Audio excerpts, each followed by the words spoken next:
من حمزه ونفخه ونفثه بسم الله الرحمن الرحيم قاف والقرآن المجيد بل عجبوا أن جاءهم منذر منهم فقال الكافرون هذا شيء عجيب۔ محترم سامعین کرام، سورۃ قاف کی ان ابتدائی آیات مبارکہ کے حوالے سے پہلے چند مجالس میں ہم گفتگو کر چکے ہیں اور آپ ماشاءاللہ اس گفتگو کو سن بھی چکے ہیں۔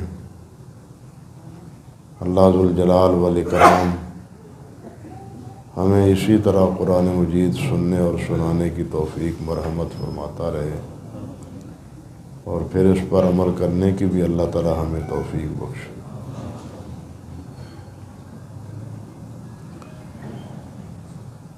گزشتہ مجلس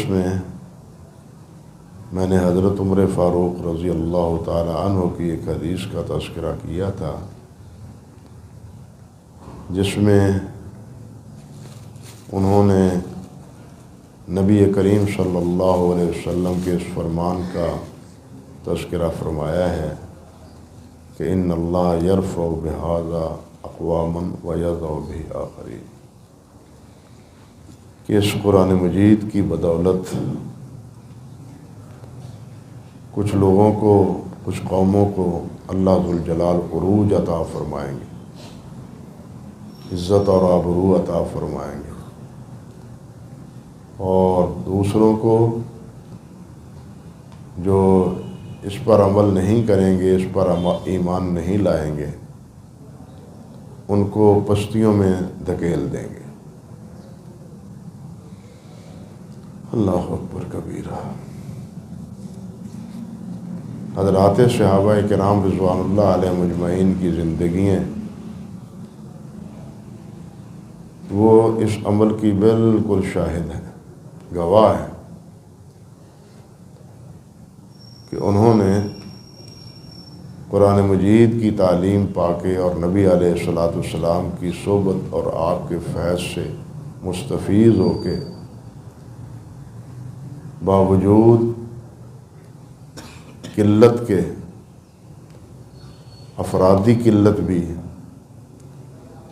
اور ساز و سامان کی قلت بھی، بلکہ خورد و نوش کی قلت بھی، ان تمام کمزوریوں اور قلتوں کے باوجود انہوں نے پورے عرب کو ہی نہیں، عجم کو بھی فتح کیا۔ ایران اور اسی طرح روم دونوں ہی سرنگوں ہوئے، اور وہ جو نبی علیہ الصلوۃ والسلام نے پیشین گوئی فرمائی تھی کہ اذا ہلک کسریٰ فلا کسریٰ بعدہ وَإِذَا هَلَكَ قیصر فلا قیصر بعدہ، کہ جب کسریٰ ہلاک ہو جائے گا، ختم ہو جائے گی، قیصریت ختم ہو جائے گی، اسی طرح جس وقت قیصر وہ ختم ہو جائے گا، ہلاک ہو جائے گا، روم کا بادشاہ، اور روم کی رعایا وہ جس وقت مفتوح ہو جائے گی تو پھر دوبارہ کوئی قیصر نہیں اٹھے گا۔ اور یہ آپ کی پیشین گوئییں حضرات صحابہ کرام رضوان اللہ علیہ مجمعین کے دور مبارک میں پوری ہوئی۔ حالانکہ تاریخ سے ادنا واقفیت رکھنے والا صاحب وہ بھی اس سے باخبر ہے کہ قیصر اور کسریٰ دونوں اس وقت کی سپر طاقتیں تھیں، قوت اور طاقت میں اسی طرح تھی جس طرح آج امریکہ اور روس اپنی قوت اور طاقت میں دندناتے پھرتے ہیں، لیکن وہ کیا قوت تھی جس کی بدولت اللہ ذوالجلال والاکرام نے صحابہ کرام رضوان اللہ علیہ مجمعین کو فتح و نصرت سے نوازا۔ وہ یہی قرآن مجید کی تابعداری، نبی علیہ الصلاۃ والسلام کی فرم برداری اور قرآن کے احکام کی تعمیل اور تکمیل، یہی ان کی کامیابیوں کا راز تھا۔ اللہ اکبر کبیرہ۔ اور اسی بات کی طرف تو اللہ سبحانہ و تعالیٰ نے آدم علیہ السلام کی پیدائش کے وقت، جس وقت آدم علیہ السلام کو یہاں بھیجا ہے زمین پر، اس وقت فرمایا تھا فَإِمَّا يَأْتِيَنَّكُم مِّنِّي هُدًى فَمَن تَبِعَ هُدَايَ فَلَا خَوْفٌ عَلَيْهِمْ وَلَا هُمْ يَحْزَنُونَ۔ اور ایک جگہ ارشاد فرمایا کہ فَمَنِ اتَّبَعَ هُدَايَ فَلَا يَضِلُّ وَلَا يَشْقَىٰ، کہ جو ہدایت میں نازل کروں گا، جو اس کی ہدایت کی تابعداری کرے گا، فرم برداری کرے گا، وہ کبھی بھی غمگین نہیں ہوگا اور خوف زدہ نہیں ہوگا۔ ساتھ یہ بھی فرمایا وہ گمراہ بھی نہیں ہوگا اور بد نصیب بھی نہیں ہوگا، شقی بھی نہیں ہوگا، بد نصیب نہیں ہوگا۔ شقی سے مراد، جس طرح کہ قرآن مجید کی دوسری بہت سی آیات سے معلوم ہوتا ہے، وہ بدبخت ہے جو جہنم کا ایندھن بنے گا، اعاذنا اللہ منہ۔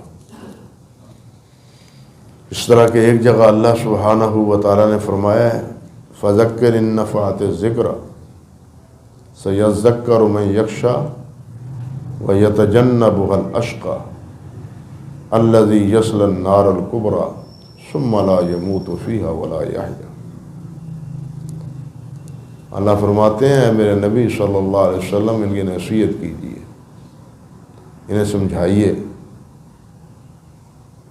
اگر انہیں یہ نصیحت کام دے جائے اور اس نصیحت کو یہ قبول کر لیں، جس طرح دوسرے مقام پہ فرمایا فذکر بالقرآن، قرآن سے نصیحت کیجیے۔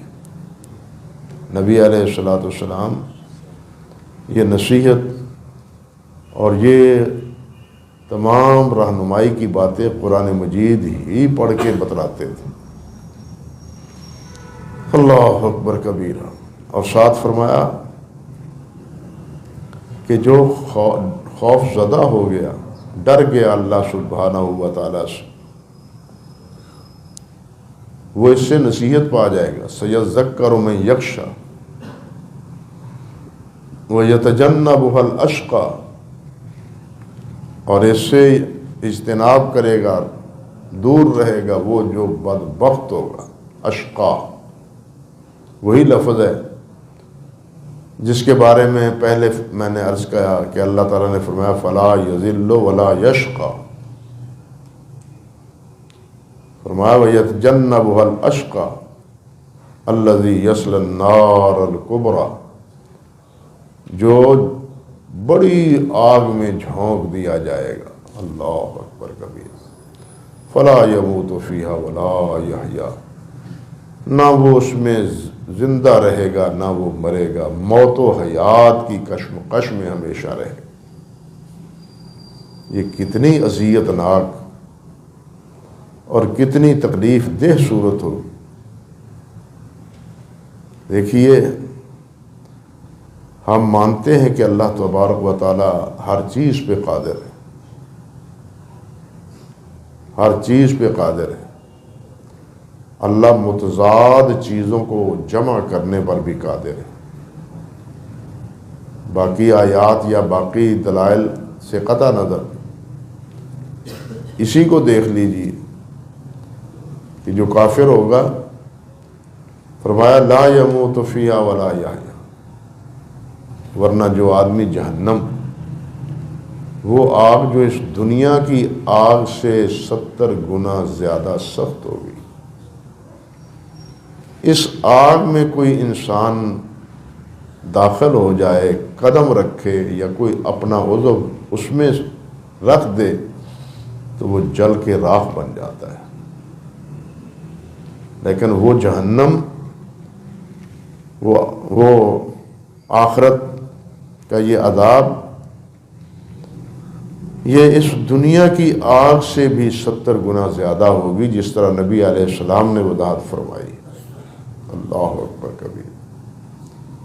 لیکن اس آگ میں یہ کافر، یہ بد نصیب جلے گا نہیں، مرے گا نہیں، زندہ تو رہے گا۔ نہ زندگی وہاں زندگی ہے، نہ موت وہاں موت۔ یعنی عین کہنا چاہیے جس طرح موت و حیات کی کشمکش میں ہوتی ہے، انسان کی جان بالکل اس کے منہ میں آئی ہوئی ہوتی ہے، لبوں پہ آئی ہوئی ہوتی ہے۔ تو جس طرح حضرت عبداللہ بن عمر نے فرمایا تھا، عمر بن عاص رضی اللہ تعالی عنہ نے فرمایا تھا،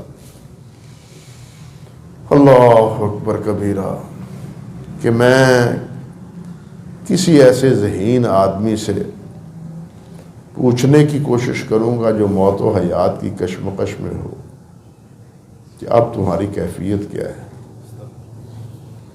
کاش کہ وہ مجھے بتلا دے کہ اس وقت کیفیت کیا ہو۔ حضرت عمر خود جس وقت اس دنیا سے جانے لگے تو ان سے پوچھا گیا کہ آپ یہ فرمایا کرتے تھے، اب آپ بتلائیں آپ کی کیفیت کیا ہے، آپ کی کیفیت اور آپ کی حالت کیا ہے۔ وہ کہنے لگے میری کیفیت اب اس وقت یہ ہے، اللہ اکبر کبیرہ، کہ جیسے کانٹوں کے اوپر، لوہے کے کانٹوں کے اوپر لیٹا ہوا، اور سانس مجھ کو ایسے آ رہا ہے کھینچ کے، جیسے چھوٹے سے سوراخ اس سے کھینچ کے کوئی چیز کھینچی جاتی ہے۔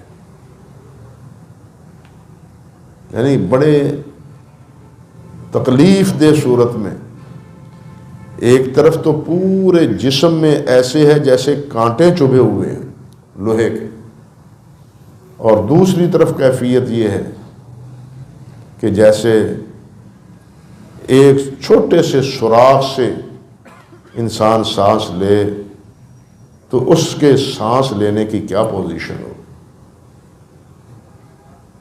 انسان جس وقت سانس لیتا ہے، یہ اللہ سبحانہ و تعالیٰ کی قدرت ہے۔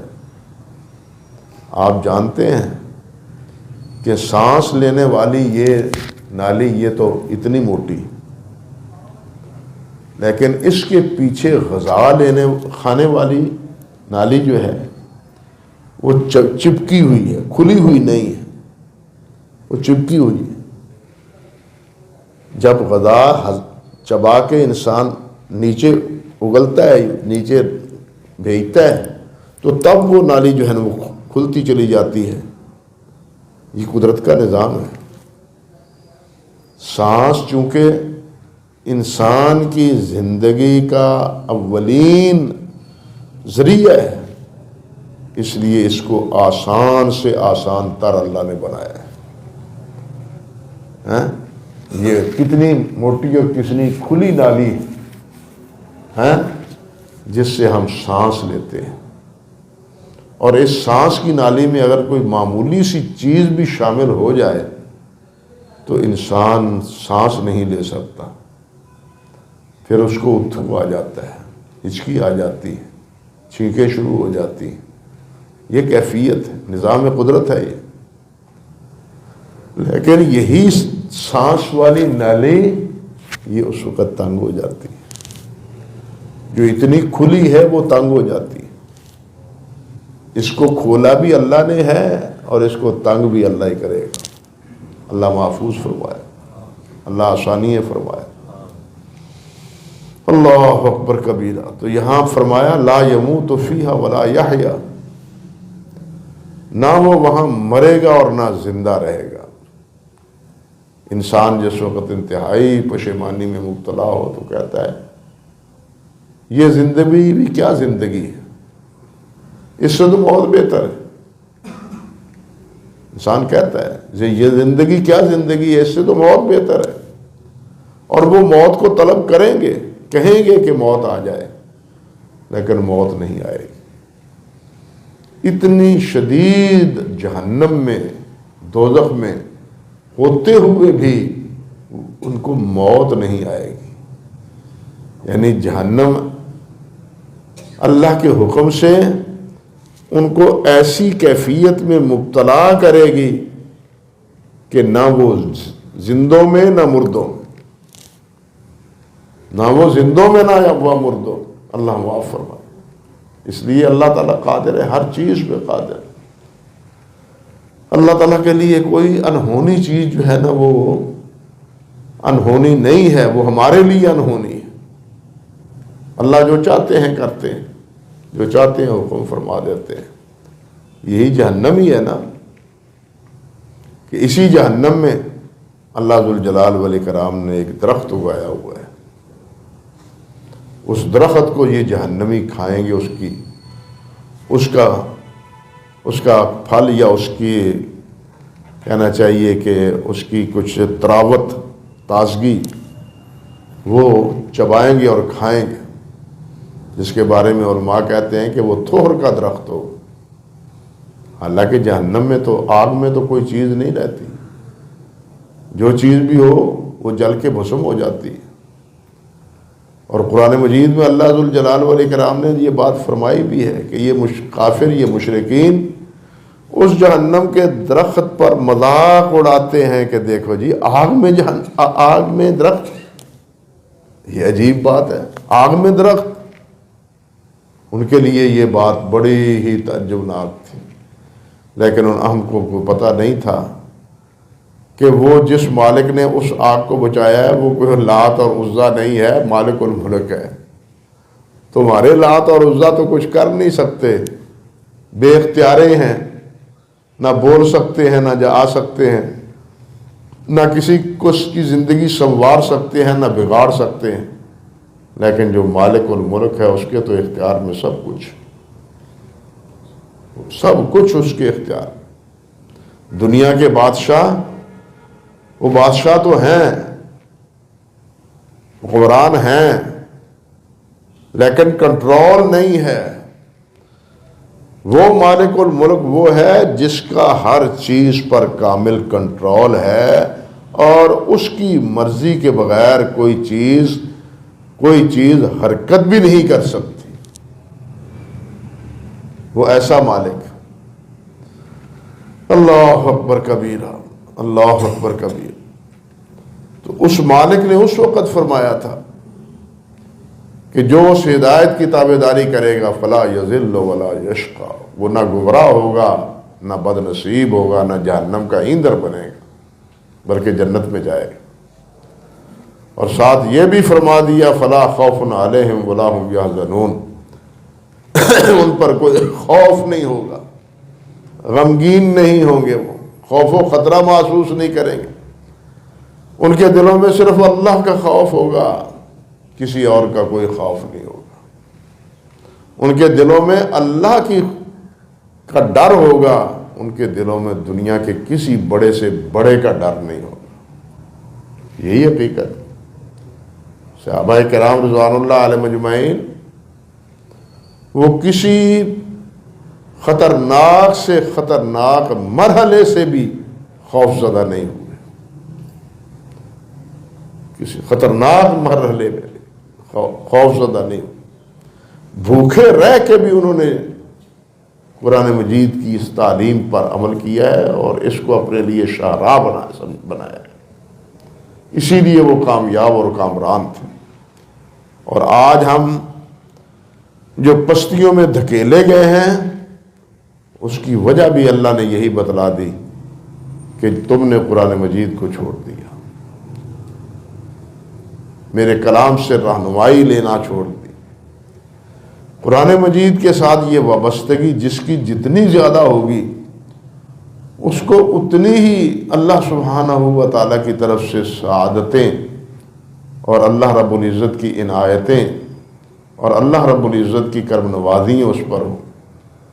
ایک حدیث کے لفظ ہیں، نبی علیہ الصلوۃ والسلام نے ارشاد فرمایا کہ اہل القرآن میں ہم اہل اللہ و خاصتہ، جو قرآن والے ہیں، اہل قرآن ہیں، قرآن سے محبت لگاتے ہیں، قرآن کو پڑھتے ہیں، قرآن پر عمل کرتے ہیں، قرآن ان کا اٹھنا بیٹھنا اور اوڑھنا بچھونا ہے، فرمایا وہ اللہ کے اہل ہیں۔ وہ یوں سمجھو کہ وہ اللہ کا اہل ہے اور اللہ کے خاص آدمی ہیں۔ اب جو اللہ کے خاص آدمی ہوں وہ ناکام ہو سکتے ہیں؟ وہ کیسے ناکام ہو؟ جن کے ساتھ اللہ رب العزت کی خصوصیت شامل حال ہو ان کے، وہ کسی مرحلے میں بھی اور کسی مقام میں بھی ناکامی نہیں بلکہ کامیابی اور کامرانی سے سرفراز ہوتے ہیں۔ ایک حدیث میں آتا ہے قرآن مجید کی قرات کے بارے میں، تو بہت سی احادیث اس کے فضائل اور اس کے مراتب میں اور یہ تو آپ سنتے ہی رہتے ہیں، لیکن اس کا ایک دوسرا پہلو بھی دیکھیں۔ حضرت ابو ہریرہ رضی اللہ تعالی عنہ سے فرماتے ہیں لا حسد الا فی الاثنین، الا فی اثنین، فرمایا حسد جائز نہیں ہے، گنجائش نہیں ہے، حسد کرنا نہیں ہے سوائے دو آدمیوں کے بارے میں حسد ہو سکتا ہے، اور یہ بھی حقیقتاً حسد نہیں رشک ہے، ورنہ تو حسد کرنا ہی نہیں چاہیے۔ حسد تو گویا اللہ سبحانہ و تعالیٰ کے فیصلوں پر عدم رضا کی ایک کیفیت، بات سمجھے نا؟ حسد کیا ہے؟ ایک آدمی کو اللہ ذوالجلال نے نوازا ہے، اللہ نے نواز رکھا ہے اس کو، اور یہ اس پر حسد کرتا ہے کہ اس کو کیوں ملا ہے، مجھ کو ملنا چاہیے۔ گویا اللہ کی اس عطا پر وہ معترض، اللہ کی اس تقدیر پر اس کا ایمان نہیں ہے، اس لیے حسد حرام ہے۔ اور حسد سے پناہ بھی اللہ سبحانہ و تعالیٰ نے بتلائی ہے، قل اعوذ برب الناس ملک الناس الہ الناس من شر الوسواس الخناس، نہ قل اعوذ برب الفلق من شر ما خلق ومن شر غاسق اذا وقب ومن شر حاسد اذا حسد۔ حاسدین کے حسد سے اللہ تعالیٰ بچائے۔ شیطان نے سب سے پہلے حسد کیا ہی تھا، تکبر بھی کیا تھا، حسد بھی کیا تھا۔ اللہ اکبر کبیرہ۔ علماء نے بڑی عجیب باتیں کہی ہیں، اللہ ان کی قبروں کو منور فرمائے۔ وہ کہتے ہیں ایک ہے حرص، ایک ہے حسد۔ آدم علیہ السلام کو حرص تھی اور شیطان کو حسد تھا، فرق سمجھے؟ آدم علیہ السلام کو حرص تھی کہ میں جنت میں رہوں، اسی حرص کی وجہ سے وہ شیطان کے چنگل میں پھنس گئے کہ یہ درخت کا پھل کھا لیں تو آپ ہمیشہ ہمیشہ رہیں گے، ورنہ آپ کو یہاں سے نکال کے دنیا میں بھیج دیا جائے گا۔ یہ حرص تھی، یہ حرص تھی۔ اور آپ دیکھیں کہ یہ حرص بھی کس کی تھی؟ جنت کی۔ لیکن دنیا میں نہ حرص صحیح ہے نہ دنیا میں حسد صحیح ہے۔ غور کیجیے، دنیا میں حرص کرتا ہے انسان تو پھر حلال اور حرام کی تمیز ختم ہو جاتی ہے، فرق سمجھیں؟ دنیا میں حرص کرتا ہے انسان تو حلال و حرام کی تمیز ختم۔ او بھائی اللہ نے بھی تو روکا ہی تھا نا آدم علیہ السلام کو، لا تقربا هذه الشجرہ، لیکن حرص کی وجہ سے وہ اس فرما برداری سے اس حکم کی نافرمانی میں پھنس گئے، حلال و حرام کی امتیاز ختم ہو گیا ہرس کی وجہ سے۔ یہی ہرس دنیا میں ہوتی ہے، دنیا میں پانے کی، تو پھر ملاوٹ بھی ہوتی ہے، پھر چور بازاری بھی ہوتی ہے، پھر دھوکہ بھی ہوتا ہے، دغا بھی ہوتا ہے۔ جب مقصد ہی لوٹنا ہے اور ہرس کے ذریعے یعنی مال کو اپنانا ہے، تو پھر ہر کام انسان کرے گا، ملاوٹ بھی کرے گا، چور بازاری بھی کرے گا، اور ناجائز ناقص سودا بھی فروخت کرے گا۔ یہ ہے ہرس کا انجام۔ اور حسد کا انجام کیا ہے؟ وہی انجام ہے جو شیطان کا ہے، جو انجام شیطان کا ہے۔ اس لیے آپ نے فرمایا حسد نہیں ہے سوائے دو چیزوں کے، دو مسئلے ہیں، دو مرحلے۔ فرمایا ایک وہ رجل علمہ اللہ القرآن وهو يتلوه آناء اللیل وآناء النہار، ایک وہ خوش نصیب جو قرآن مجید کا علم حاصل کرتا ہے اور قرآن مجید کی رات اور دن تلاوت کرتا ہے، رات اور دن کی تلاوت کرتا ہے۔ ذرا ایک حدیث اور کی طرف آئے، بات سے بات نکل آتی ہے۔ نبی علیہ السلام سب سے زیادہ قرآن مجید پڑھنے والے تھے،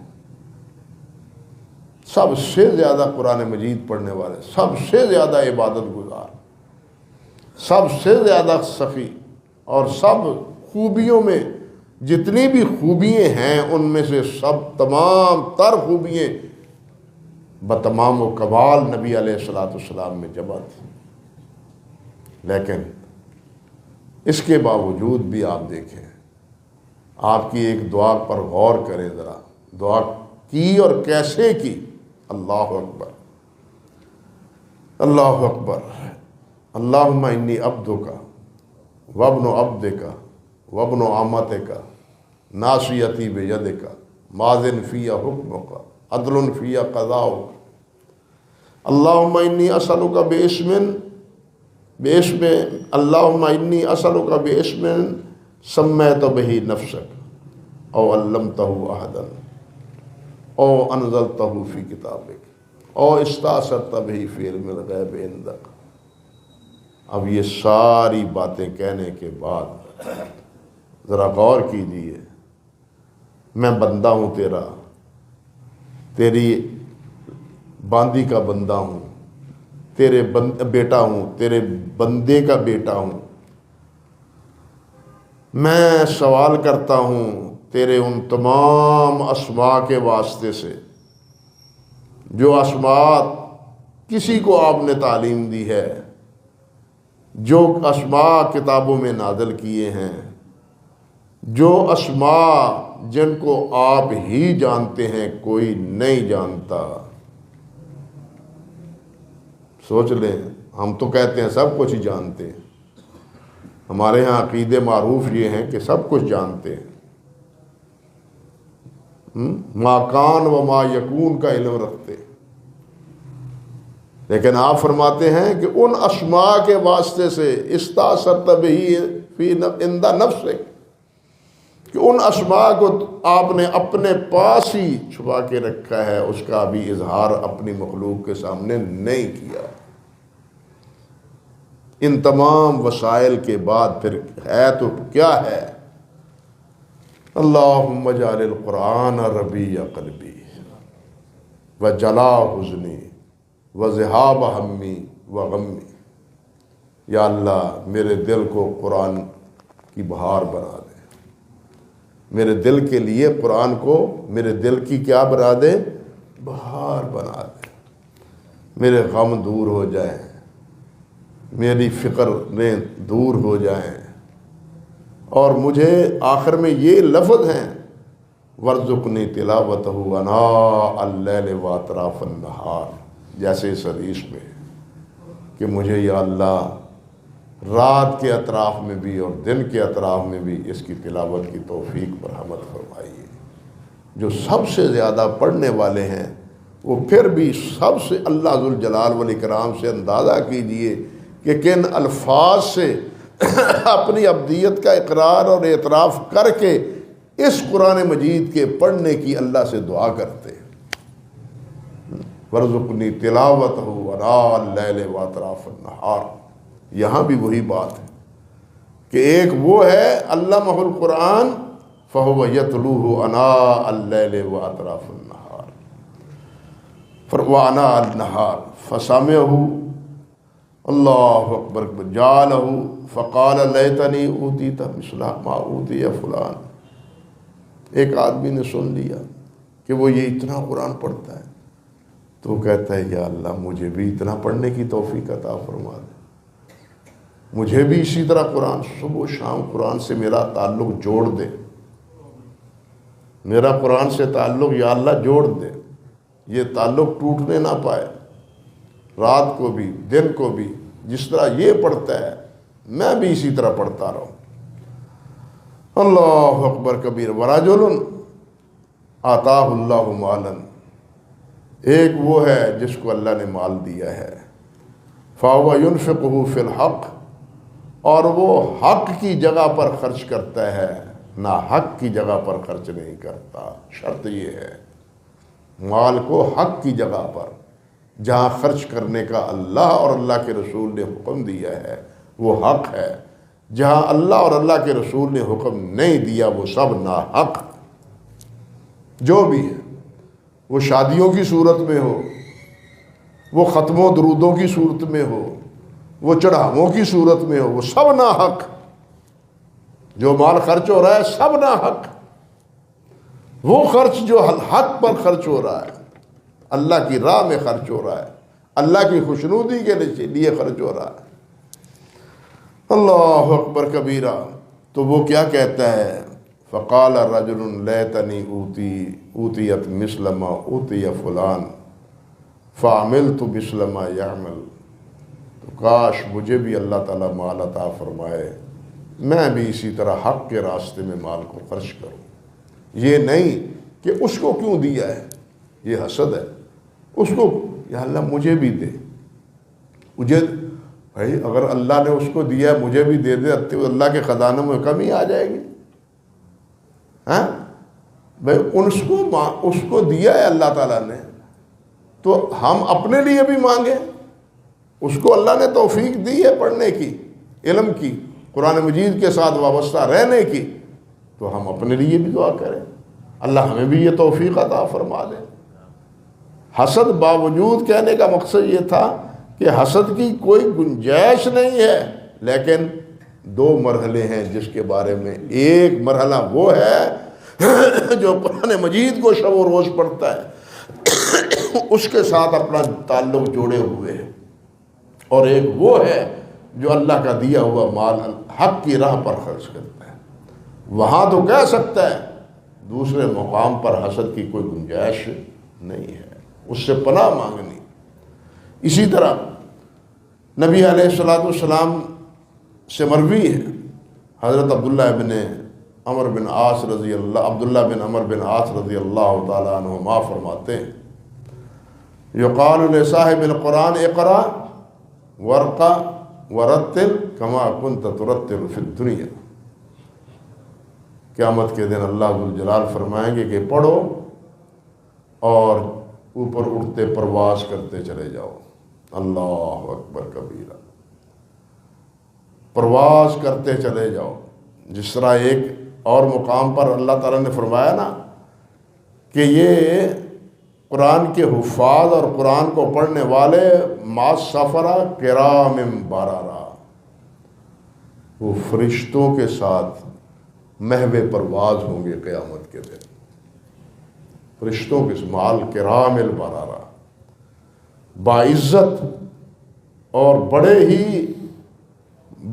ہی نیک فرشتے جو ہیں ان کے ساتھ اڑیں گے، اور اڑتے اڑتے جنت میں پرواز کرتے چلتے جائیں گے۔ اللہ فرمائے گا جس طرح قرآن دنیا میں پڑھتا تھا اسی طرح یہاں بھی تیز نہ پڑھنا، یہاں پڑھتا رہے، اور جہاں جا کے تیرا قرآن ختم ہوگا اتنا ایریا تیرا جنت کے لیے جنت بنا دیا جائے گا۔ آپ اندازہ کیجئے کہ کتنی اڑان ہوگی، کتنی اڑان ہوگی، اور